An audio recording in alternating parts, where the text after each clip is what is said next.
ও hey guys, আজকের এই ভিডিওটি তৈরি করা হয়েছে স্যান্ডি শাহকে নিয়ে। আর স্যান্ডি শাহকে চেনেন না আপনারা, এটা হতেই পারে না। আর যারা বর্তমানে সোশ্যাল মিডিয়াতে একটু বেশি ঘাটাঘাটি করেন, ফেসবুক এবং ইউটিউব বেশি দেখেন, তারা তো অবশ্যই এই স্যান্ডি শাহকে চিনে থাকবেন। তো তার যে ইনকাম সোর্স, কোথা থেকে কত টাকা ইনকাম করে, সেটা সম্পর্কে আজকের এই বিস্তারিত ভিডিওটি তৈরি করা হয়েছে। তো চলো ভিডিওটাকে শুরু করা যাক। ফেসবুকে তার মোটামুটি 1.5 মিলিয়নের উপরে, অর্থাৎ 15 লাখের উপরে কিন্তু তার ফলোয়ার রয়েছে। ইউটিউবে বর্তমান রয়েছে 5 লাখের কাছাকাছি ফলোয়ার বা সাবস্ক্রাইবার, এবং ইনস্টাগ্রামে তার 2 মিলিয়নের উপরে কিন্তু রয়েছে ফলোয়ার। তো এইসব দেখে আপনারা আন্দাজ করতে পারেন যে তিনি কত বড় সেলিব্রিটি এবং কত বড় মাপের একজন মানুষ। কিন্তু তিনি একজন এখন বর্তমানে কলকাতা থাকেন, আর তিনি কলকাতাবাসী, এবং অর্থাৎ তার সঙ্গে বলা যায় যে তিনি একজন ওয়েস্ট বেঙ্গলবাসী। বর্তমানে কিছু বিষয় নিয়ে বাংলাদেশের সাথে অনেক বেশি একটু হলেও মানে মোটামুটি গন্ডগোল চলছে। কিন্তু সেটা নিয়ে কোনো বাজে বিষয় নয়, সেটা একটা ভালো বিষয়। বিডি ইমরানের সাথে কিছুদিন ধরে কন্ট্রোভার্সিতে জড়িয়ে গেছিল, কিন্তু এখন বর্তমানে শুদ্ধ এবং পরিষ্কার রয়েছে। তার যে অভিনয়, সেই অভিনয় থেকে কিন্তু অনেকেই মুগ্ধ হয়ে তাকে কিন্তু অনেক বড় সেলিব্রিটি করতে এগিয়ে দিয়েছেন।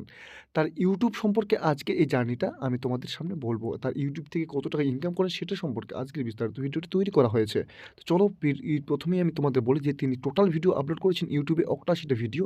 ৮৮টার মধ্যে তার ফলোয়ার গেইন করে ফেলেছেন তিনি 4,51,000।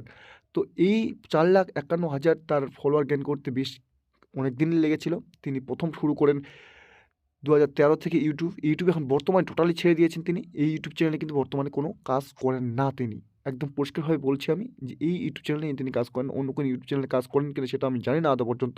কিন্তু এই ইউটিউব চ্যানেলে তিনি একটা ভিডিও তিনি আপলোড করেন না এখন বর্তমানে। তারপর তোমাদের আমি যদি বলি যে এখানে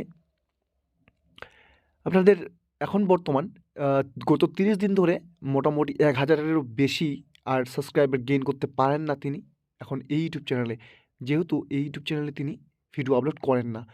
আর প্রতি মাসে কত টাকা করে ইনকাম হয় ইউটিউব থেকে, সেটা হচ্ছে মেইন টপিক। সেটা হচ্ছে $27 থেকে মোটামুটি ১০০ কি $১৫০ তিনি ইনকাম করে থাকেন এই ইউটিউব চ্যানেল থেকে, ভিডিও আপলোড না করার সত্ত্বেও। যারা স্যান্ডি সাহা সম্পর্কে আরও বিস্তারিত জানার ইচ্ছা আছে, ইউটিউবে অবশ্যই সার্চ করবেন। তিনি আপনারা কিন্তু পেয়ে যাবেন। কারণ স্যান্ডি সাহা একজন বিখ্যাত এবং ভালো বড় মাপের একজন সেলিব্রিটি। কিন্তু স্যান্ডি সাহার যে এই যে অভিনয়, মানে অর্থাৎ ইনি যে ছেলে না মেয়ে মিক্স যে কনটেন্ট তৈরি করেন, কিংবা মিক্স যে অভিনয়গুলো করেন, সেটা কিন্তু সবার পছন্দ অবশ্যই হবে না। তো চলুন, আজকের মতো এটুকুই ভিডিও ছিল। আর এরপরের ভিডিও আরও একটা নতুন সেলিব্রিটি বা নতুন একজন বড় ইউটিউবার, বড় মাপের সেলিব্রিটি নিয়ে তৈরি করা হবে। তো আজকের মতো টাটা, বাই বাই।